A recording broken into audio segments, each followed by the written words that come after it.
you have to be able to let it go. And when I was able to finally, after 3 years, 100% let it go, then it was amazing the peace that came to me. Welcome to DNA Clarity and Support. I'm your host, Brian. Listen as I chat with authors and leaders in the DNA world about the family and personal impacts of DNA testing. You'll hear news stories, unique perspectives, find out about books, websites, organizations, other podcasts for those involved in the world of DNA. Please be sensitive to younger listeners as the conversations can get intense at times. This is a production of Watershed DNA. Learn more at watersheddna.com. Stephen Anderson is today's guest and is here to share about his book, A Broken Tree, How DNA Exposed a Family's Secrets, which chronicles his journey to unravel multiple unexpected discoveries about paternity for the siblings of the large family in which he grew up. Steve's decades of work in family history research and writing, and his experiences living abroad, working at Brigham Young University Library and Family Search International, gave Steve a perspective on family and identity that he opens up about. Listen in to hear Steve describe his journey to acceptance and a firsthand account of how people in the same family can react to discoveries in such different ways. Thank you for being with us today, Steve. It's my pleasure. So I was wondering, so it's not just any family's secret, it's in particular your family's secret. And I was wondering if you could give us a quick overview about what your book is about. Sure. Originally, when we started this, the intent was to find out if some of the stories in our family were true or not. And the stories were about some of my siblings that had, well, especially one sibling that we found out was not fathered by the man that raised us. Now, I say we've got 8 brothers and sisters, so there's 9 of us altogether. About 45 years ago, 50 years ago, one of my older brothers was in an accident and needed a lot of blood. And we found out, for years we've had stories about some of the siblings, a couple of them possibly not being genetically related to the father that raised us. The sources that they came from were not at all reliable sources. And so we really never knew for sure who was or wasn't. But I had made the decision, along with my younger brother, that I would go ahead and gather some DNA from my mom and dad, and I would go ahead and pay to have a genetic test done on those individuals. And then any of the other siblings that may have questions or doubts or whatever, or just wanted to know for sure, could be tested against that standard that I created with my parents' DNA. And they would pay for it themselves, didn't have to do it. But I wanted to make that available to them so that they could go ahead and be tested against that if they wanted to. So you decided to test your parents first, just so that there was kind of a baseline, and before they passed on and there was no way to gather that information in the future, you had it. Right. And, our parents were getting old enough that we knew that we had to do this sooner or later. And in the course of gathering that DNA and then creating that DNA standard, that I decided to get my DNA tested as well to check on some possibility for markers for family diseases. And in the course of that, found that the father that raised me was not my biological father. Well, that started a journey of trying to test each of the family members, each of my brothers and sisters, and find out who was and who wasn't biologically related to my father. And so the book goes through the process of doing that and comes up with one surprise after another, and it just keeps taking us down this rabbit hole that I just thought, will it never end? There's just one surprise, one secret after another. And the book goes through that, and the documentation, and then finding out, okay, whose father is really the father of each of those involved. I don't want to spoil the story other than to say that as you were going through the process of testing some siblings and other siblings didn't get tested, but found out information from like word of mouth from other people, that there were more than one discovery made in your family of what we call in the genealogy world NPE, or a non-paternity event some people now use the term not parent expected. Was that something that, besides the brother who had the accident earlier in life and at that time found out because of the blood transfusion issue, Right. were there any other suspicions before that one, or did it all just come out later in life? Well, it started with that brother that needed the blood transfusion. And then many years later, we're talking probably 30 years later, there was some discussion about possibly two other sisters. And again, the sources of that information were really unreliable, so that we really didn't know whether we could even put any trust in that. And so there was this awkward feeling of, well, is dad my dad or is he not? And that was the whole purpose of trying to create that standard. And that's where I was going to stop. But everything just went terribly wrong after that. So, and I shouldn't say terribly wrong, because in many ways it went terribly right, wonderfully right, because of what we ended up finding. And actually, the whole experience really was a remarkably positive experience for most people. Were there any other life experiences that you had been through that came close to this one for you in terms of preparing you for intense emotions that you maybe hadn't felt before, or ways that you had been challenged to think about who you are and how you felt about other people, like your mother? Or was this really like a one-of-a-kind experience? Through the decades that I've been living, I've had some absolutely remarkable experiences that I never dreamed possible. And none of those, and this is no exaggeration, none of those compare to what we experienced that ended up with this book being written. Mm-hmm. Nothing. Just the emotions. I've never felt emotions that I did as each new discovery was discovered, especially mine. I mean, that was probably the most emotional thing, because it so dramatically changed my world.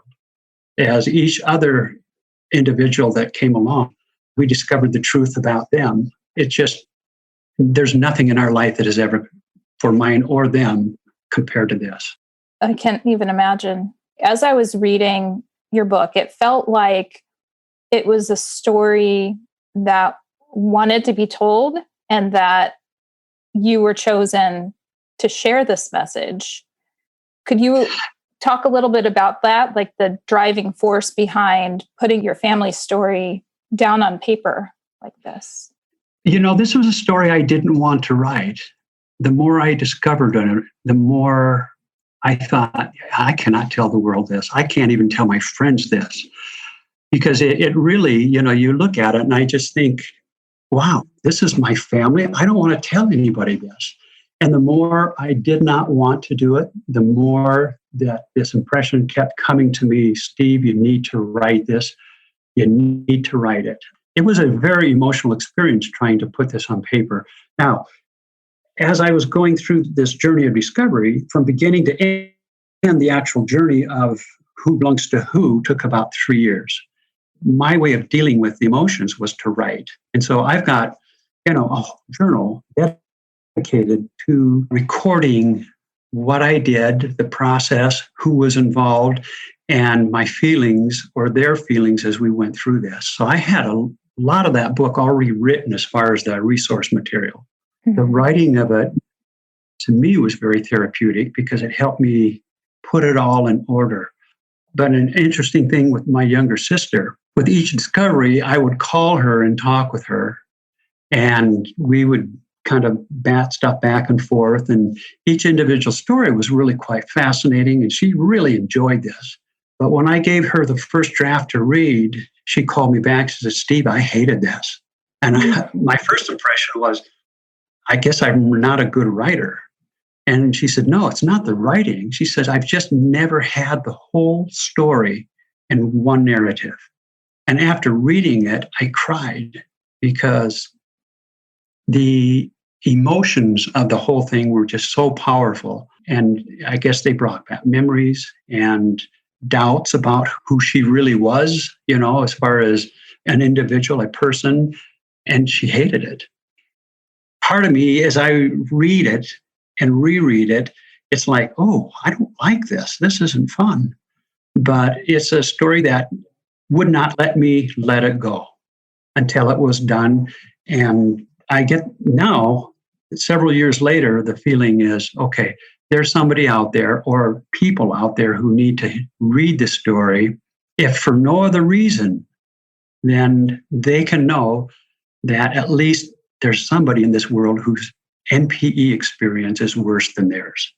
I think that feeling of feeling you're alone and the only one to have gone through a discovery like you did and your siblings, that is so common. I hear it from every person who is an NPE that reaches out either through email or someone who joins the Watershed DNA support group. The initial feeling is there's something different about me and I'm alone in this. And I feel like your book is another resource for people to realize, no, you are not alone. And on its surface, it seems like it's a story about your mom and secrets she kept. But after reading the book, I was left with a better understanding of, human nature and adult relationships and choices that people make and how those choices ripple on forever. But at the time, they don't always seem like choices to people. And it was also left me with the realization that you can't know what's going on inside another marriage or family. And when we lose these stories, we lose a piece of, important family history. Right. As I was sending in my DNA to have the geneticist company who owned the company that did all the testing for us, I spoke with him, and as I sent in mom and dad's DNA and then mine with it, I says, listen, if you find out I'm not a child biologically related to my father, don't worry. Please tell me, be honest with everything and upfront with everything, because I know I can handle it. It's not going to be a big issue for me. I was never so far off base as I was with that comment. Mm. So even knowing there was a possibility, because you'd had a sibling already find out that the dad that you were raised by was not biologically the father, right. Even though there was a possibility and you felt like you were prepared to learn that, it was very different for you when it actually came to pass. It was. And, I think probably the greatest challenge for me was I had been doing family history research for probably 40 years before I discovered this. And in fact, I was really very close to my father's side of the family. The cousins, we get together all the time for family reunions. And there was a close relationship between me and my father's side of the family. And the realization, there's two of them actually that were the initial ones. One is that whole side of that family tree has been broken off. And that's where the title of the book, A Broken Tree, comes from. That whole half of that family tree that I had spent so many decades doing research on and gathering photographs and oral histories, and it was all gone. I was not a part of that anymore. And then the second thing was just simply, when I look in the mirror, I realize I'm not who I have always thought I was for the past 58 years of my life.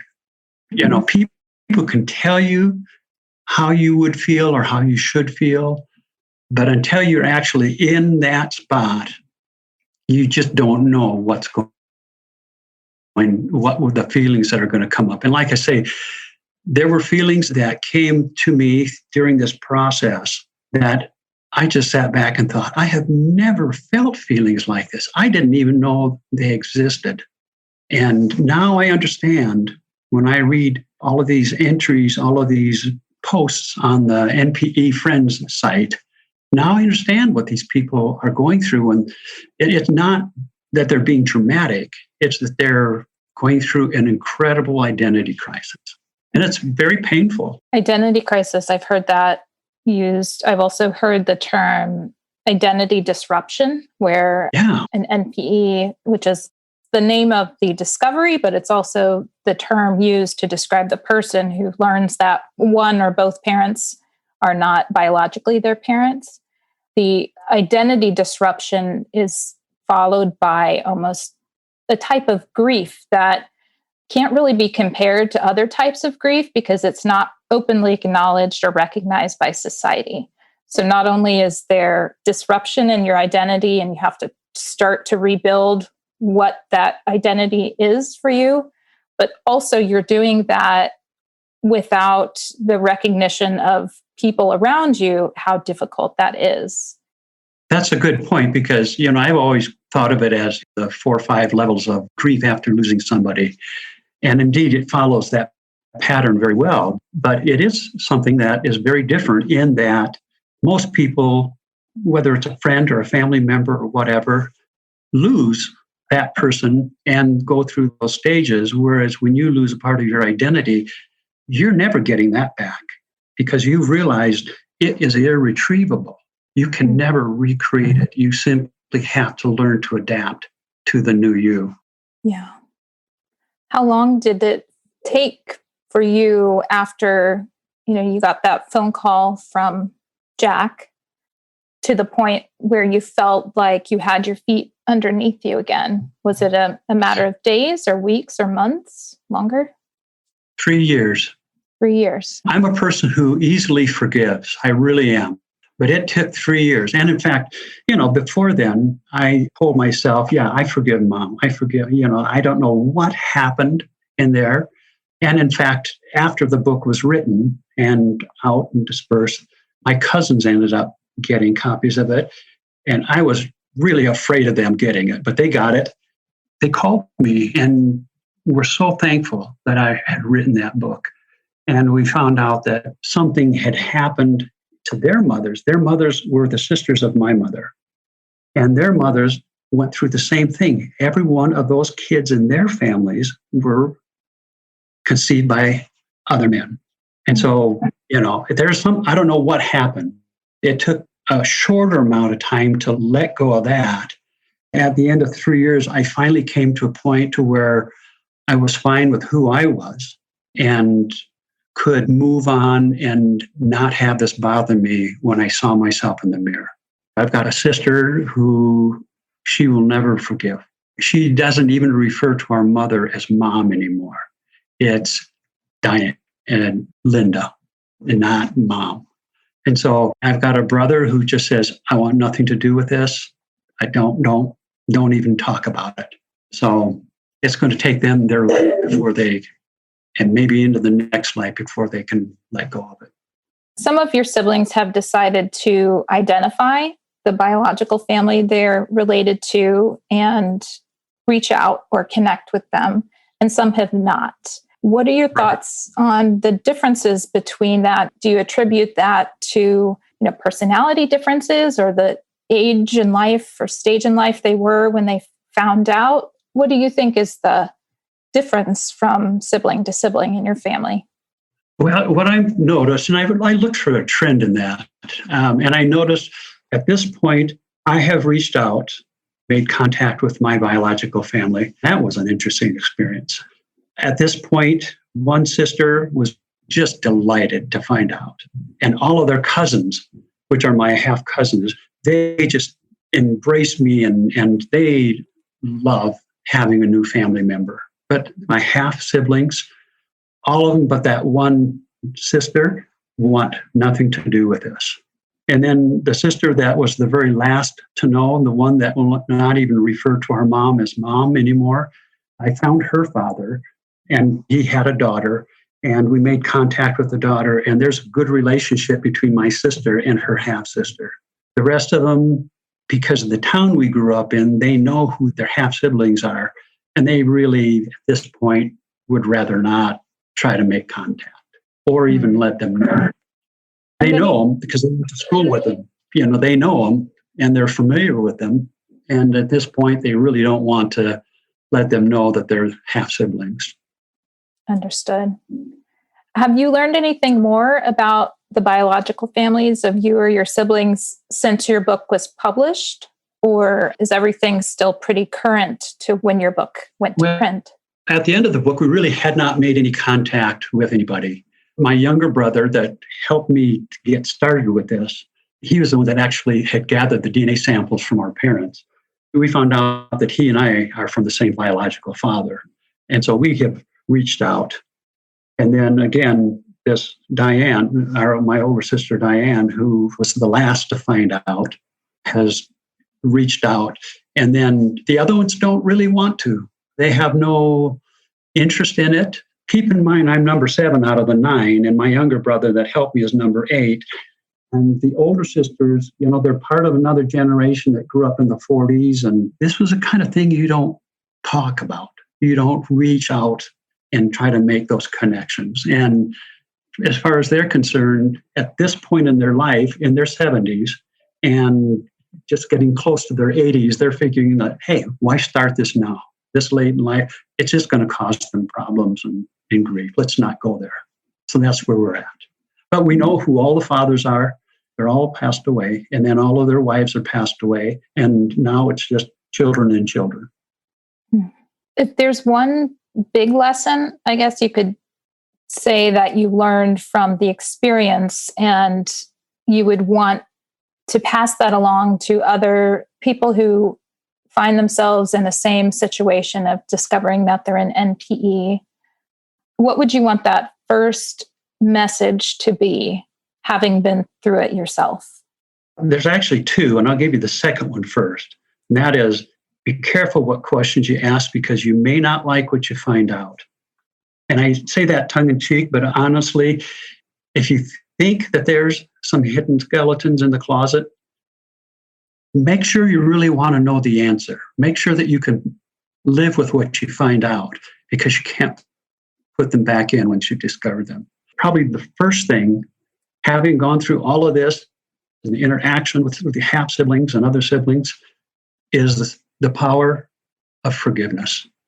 I think that's probably the number one thing I came out with this, is I see what destruction it's causing with family members who can't forgive my mother for what she did.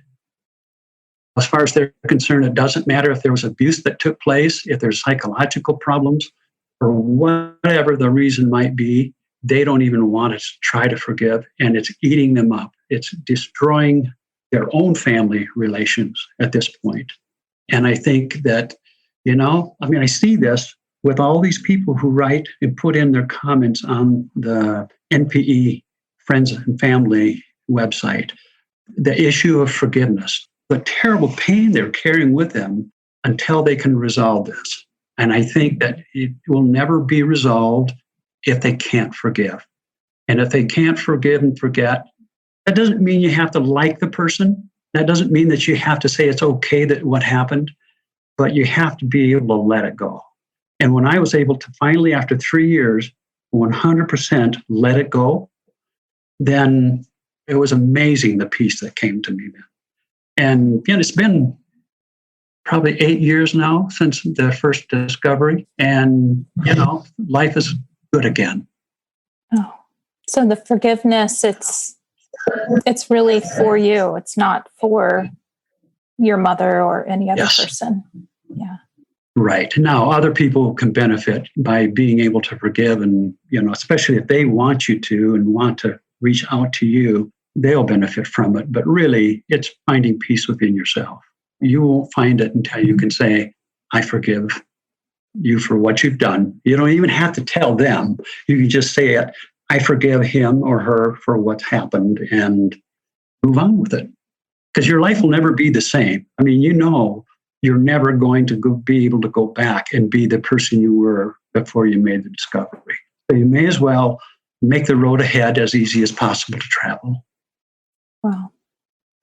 You mentioned that NPE Friends has been one of the sites that you've visited, and that's come about since 2017. So that was after you made your discovery. Were there other resources prior to that one that you found helpful, or was that the first group, I guess, that you found yourself surrounded by other people with a similar backstory?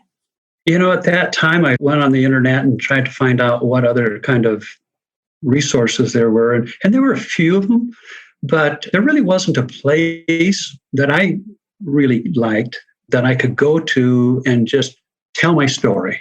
Obviously you don't want to go on and on and on, but I could tell it with people who walk the walk and people who can say, hey, I know what you're feeling, and this is what I did that helped.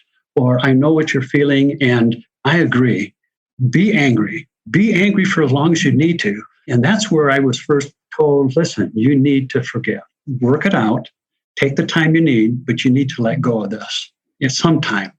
That internet support was very helpful, but it wasn't until I found NPE friends and family that I really found a place now that I could feel comfortable. I could feel safe because they have an option there where you can go where nobody can come in, and peepers and people who like sensational stories can go to, can't get into that part.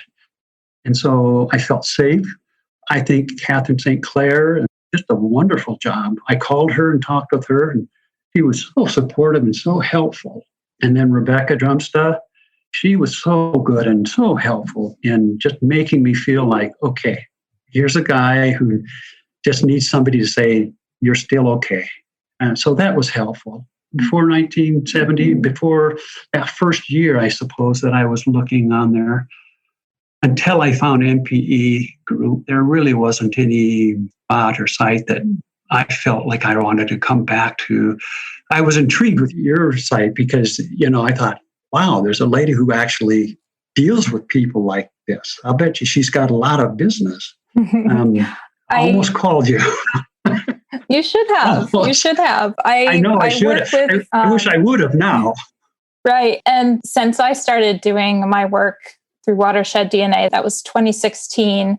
And since then, I've worked with people on all sides of discoveries, including parents that have realized it's time to share with their children the truth about their paternity or parentage, and they're not really sure how to do it. And just in the past couple of weeks, I've worked with a couple of parents that have been pressured because of a DNA test is on the way for their child, and they want to be the ones to share the news instead of having their child find it out from a computer screen. Yeah. What I've learned is that it's not easy for anybody, but nobody is alone in the experience they're going through. What I'm trying to do with Watershed DNA is make it a place where it's okay and it's safe to talk about the struggles that you're having based on where you are in your discovery, and figure out how do we communicate about these really hard things that are not easy to talk about and are tied in with shame and some privacy too. Not all parents decided to share with their children because they felt like it was their personal business. Now we hear from people who are NPEs that say, this is important to my identity. This is important to my medical risks and for my children and future generations. So let's start having these hard conversations, be honest, and figure out how to move forward with secrets coming to light. And I've seen a lot of things develop over the past couple of years. NPE Friends was the very first big group that you could find and join. And that's been a wonderful resource where I've sent many of my clients. In addition, there are some other groups, podcasts, other websites that are developing, and books like yours. And the reason I decided to start a podcast was so that I could help more people who are authors of books like yours reach their audiences, because the support and the information exists. It's just a matter of helping people get to it, find their way to it. And, I think by the time I was going through the first part of this experience, I think there were probably 2 and maybe 3 books that had been written about this. And, when I found out about them, I bought them immediately and read through them. And they were very helpful. They really were. Right? And I think having sites like Watershed really provides something that I think people who are going through this, if it's a traumatic experience for them, which I imagine it is for probably 99% of them, need somebody who has walked the walk. I mean, you may not have gone through it yourself, but at least you've seen and worked with enough people that have, that you can say, okay, you're one of many, and not trying to minimize your experience, but there are a lot of people who have walked where you are walking now. And you need to know that it will be traumatic, but you will keep going. And then actually you may have some good relationships because of this, but don't blame yourself. And as far as your comment about a parent, I would hope that more parents that know that they've done this, that they have fathered a child, I would hope that they would come forth to their children and possibly even their wife, their current wife, and let them know, because they're going to find out sooner or later as testing goes down, as databases become bigger, that secret is going to be exposed. I mean, I look at all these men in Vietnam, all these soldiers, these American soldiers that went to Vietnam, knowing that their chance of dying are really high, thinking, okay, I'm going to have some fun while I'm here because I'm probably not going to go home alive. And, all of those kids that are now adults in Vietnam, some of them are going to start looking for American parents and American fathers. Boy, if you know you fathered a child there or anywhere else, you need to come forth because it will come out sooner or later. So where can someone find a copy of your book if they would like to purchase it? Is it only available in print? Is it also available in ebook? You can do it through Amazon. You can get a hard copy. You can get a CD copy. And then you can also get a Kindle copy. And then Audible, you can get one there. Blackstone Publishing published it as an audio file. So you can download it and keep it in your computer or your iPhone or wherever. Wonderful. Well, I will include a link in the show notes below for readers to quickly find their way to a place to buy your book and get all the details. I really appreciate you coming on today to share about your experience and your family's experience. I really appreciated that you took what could have been a very painful secret that you kept and instead turned it into a way to help other people. That says a lot. Thank you for the invitation. I appreciated being able to share some of the insights that I've gained through this experience. Thanks for listening to today's episode of DNA Clarity and Support Podcast. Head on over to watersheddDNA.com to learn more about the resources and support available for those involved in DNA discoveries.